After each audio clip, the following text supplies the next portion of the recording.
Você sabia que algumas das músicas mais emblemáticas da nossa história foram proibidas? Não estamos falando de canções antigas ou obscurecidas pelo tempo, mas de músicas dos anos 70, a década que teve a censura militar como sombra constante sobre a cultura brasileira. Músicas que se tornaram hinos de resistência, mas que na época foram silenciadas pelas autoridades. Neste vídeo, vamos descobrir 10 músicas da MPB que foram proibidas no Brasil. E a história por trás de cada uma delas pode surpreender você. Fique com a gente até o final e não se esqueça de deixar seu like e se inscrever no canal para mais conteúdo como esse. Agora vamos ver como a censura tentou silenciar esses ícones da nossa música e o que fez com que elas resistissem ao tempo. Número 10. Cálice. Chico Buarque e Milton Nascimento, 1973. A música Cálice, talvez uma das mais emblemáticas do período, foi diretamente censurada devido à sua letra considerada uma crítica ao regime militar. Ao cantar "Pai, afasta de mim esse cálice", o artista fazia uma referência direta ao sofrimento e à repressão vivida pelo povo brasileiro.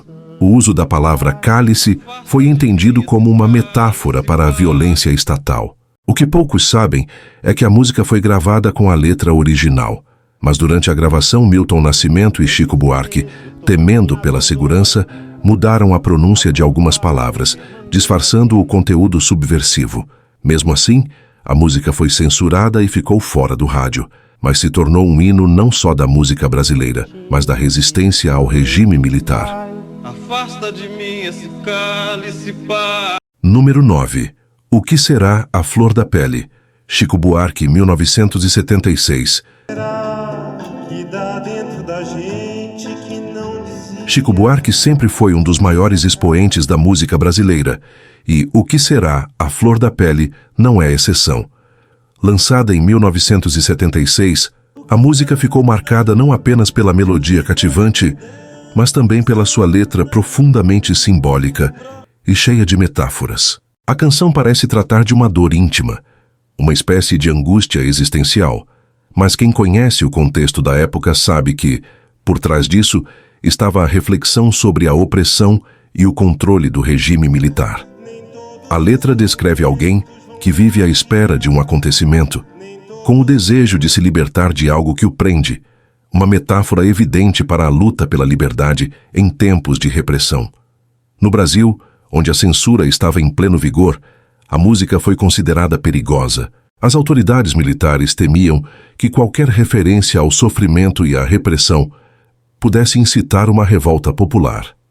O que será? Foi retirada do ar por ser considerada uma crítica velada à situação do país, mas sua mensagem de resistência não pôde ser abafada. O impacto de O que será foi profundo. Mesmo com a censura, o público brasileiro continuou a cantar a canção como um grito mudo de resistência. A força da letra estava na sua capacidade de tocar o coração do povo, que se via refletido naquela dor e, ao mesmo tempo, naquela esperança de um futuro mais livre. Número 8. Fio Maravilha, Jorge Benjor, 1972. Fio Maravilha, lançada por Jorge Benjor, é uma daquelas músicas que mistura a melodia envolvente com uma letra cheia de significados profundos e, até certo ponto, provocativos. A canção fala sobre Fio Maravilha, um jogador de futebol pobre, negro e herói de sua comunidade. Mas por trás dessa figura aparentemente simples, há uma crítica à desigualdade social no Brasil, uma crítica direta à falta de representatividade das camadas mais pobres da sociedade, especialmente na mídia. A censura, sempre atenta a qualquer elemento de subversão, viu em Fio Maravilha uma forma de questionar a estrutura social e política do país. O regime não aceitava que a música exaltasse um personagem popular, de classe baixa. Em uma época em que o Brasil tentava criar a imagem de uma nação moderna e vitoriosa no cenário internacional. A crítica estava ali, sutil, mas poderosa, sendo considerada perigosa para a ordem estabelecida. Apesar da proibição, Fio Maravilha não só resistiu, como também se tornou um clássico da música brasileira.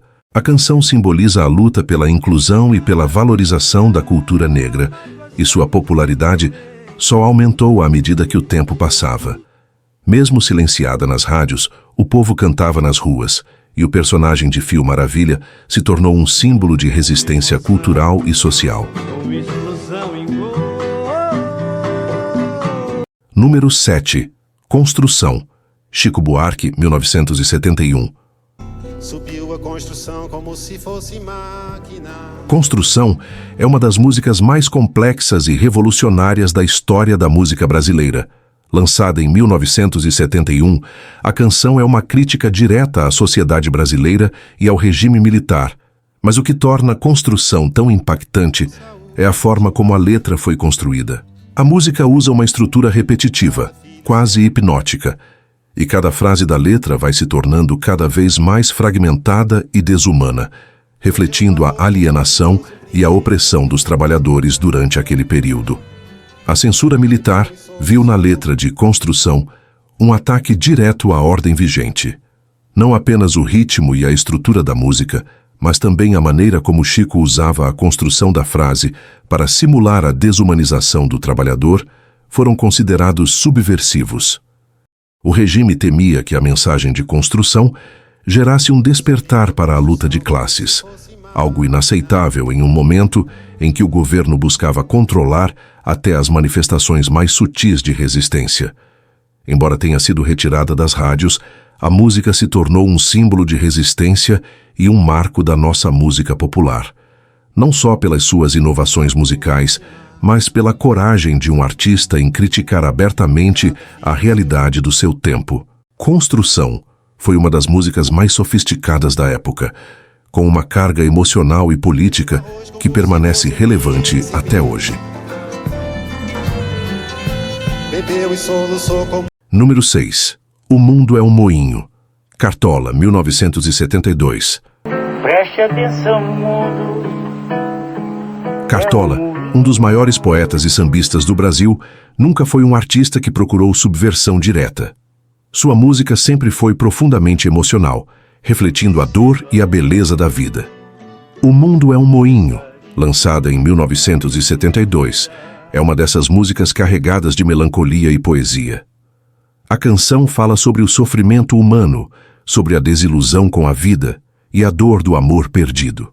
Porém, o regime militar, sempre atento a qualquer manifestação de descontentamento, enxergou nela uma crítica indireta à situação política do Brasil. A censura à música foi um reflexo da repressão de qualquer manifestação que pudesse desestabilizar o regime. A beleza da letra de Cartola, que expressava de forma tão sensível as dificuldades da vida, foi vista como uma forma de contestação ao governo, algo que não poderia ser permitido. A censura à música de Cartola mostra o quanto o regime tinha medo, até da arte mais sutil, aquela que não fazia acusações diretas, mas que falava ao coração das pessoas. Embora O Mundo é um Moinho tenha sido silenciada nas rádios, sua beleza e profundidade conseguiram atravessar os anos. A música se tornou um dos maiores clássicos da MPB, uma obra-prima de Cartola que continua a tocar as pessoas com sua melancolia e sua verdade. Embora eu saiba que estás resolvida. Número 5. A Voz do Morto.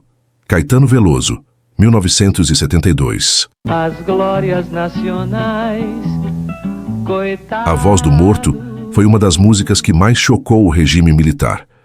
Lançada em 1972, a canção tem uma aura enigmática e misteriosa, mas como muitas músicas de Caetano Veloso, ela carrega uma crítica ao contexto político do Brasil.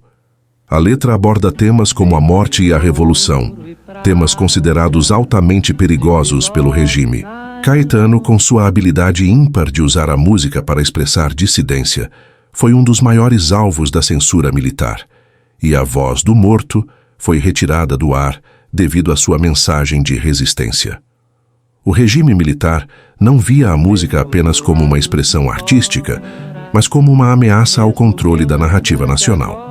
Caetano Veloso e outros artistas da época foram forçados a se exilar, e essa música, em particular, exemplifica a luta desses artistas pela liberdade de expressão. A censura à voz do morto apenas alimentou o ícone que Caetano se tornou como símbolo de resistência à opressão. De filó de nylon. Número 4. Tropicália. Caetano Veloso, 1968. Embora lançada no final dos anos 60, Tropicália continuou a ser um símbolo de resistência nos anos 70. A música, que dá nome ao movimento tropicalista, misturava elementos da cultura brasileira com influências estrangeiras, como o rock e a música psicodélica. Essa fusão cultural foi vista como uma afronta ao regime, que tentava fortalecer um Brasil alinhado com o conservadorismo e a ordem. A letra de Tropicália faz uma crítica direta à cultura imposta pelo regime, ao mesmo tempo em que celebra a pluralidade e a riqueza cultural brasileira. A censura à música foi uma tentativa de silenciar a revolução cultural que o movimento tropicalista estava gerando. Mesmo assim, Tropicália se tornou um marco cultural e político, representando a resistência contra a imposição de uma cultura única e controlada pelo Estado. Número 3. Rato Miúdo. Gilberto Gil, 1975. Mas esse rato miúdo. Em 1975, Gilberto Gil lançou Rato Miúdo, uma música que, embora parecesse ter um tom mais leve e lúdico, continha uma crítica velada ao regime militar. A música fala sobre o comportamento submisso e conformista de algumas pessoas diante das imposições do poder. E o Rato Miúdo se tornou uma metáfora para aqueles que se curvavam diante da repressão. O regime militar não aceitou a ironia contida na letra de Rato Miúdo, e a música foi retirada das rádios brasileiras. Na época, qualquer tipo de crítica, mesmo que indireta, era vista como uma ameaça ao controle do regime. A censura agiu rapidamente, mas a música foi mantida na memória popular e só foi oficialmente liberada muito tempo depois. Mesmo censurada, a música se tornou um símbolo de resistência para muitos brasileiros, representando uma crítica à submissão e à falta de coragem para enfrentar o autoritarismo. Com sua melodia envolvente e sua letra profunda, Rato Miúdo se tornou um clássico da música brasileira e um exemplo claro de como a música foi usada como forma de protesto e resistência contra a repressão militar. Por ter sido julgado incapaz. Número 2. Anunciação. Alceu Valença, 1977. Anunciação, de Alceu Valença, é uma música cheia de energia e alegria, mas com uma letra considerada subversiva pela censura militar. O regime militar tinha medo das interpretações que poderiam ser feitas da letra, vista como um manifesto pela liberdade, e por isso a música foi proibida. Mas ao contrário do que o regime esperava, a música não foi silenciada. Pelo contrário, Anunciação se tornou um hino da resistência e da cultura brasileira. A música mistura ritmos tradicionais brasileiros com influências da música pop e da música mundial, criando uma canção única que acabou sendo muito mais forte do que qualquer tentativa de censura. Mesmo com a proibição, Anunciação se manteve viva nas ruas, nos protestos e no coração do povo brasileiro.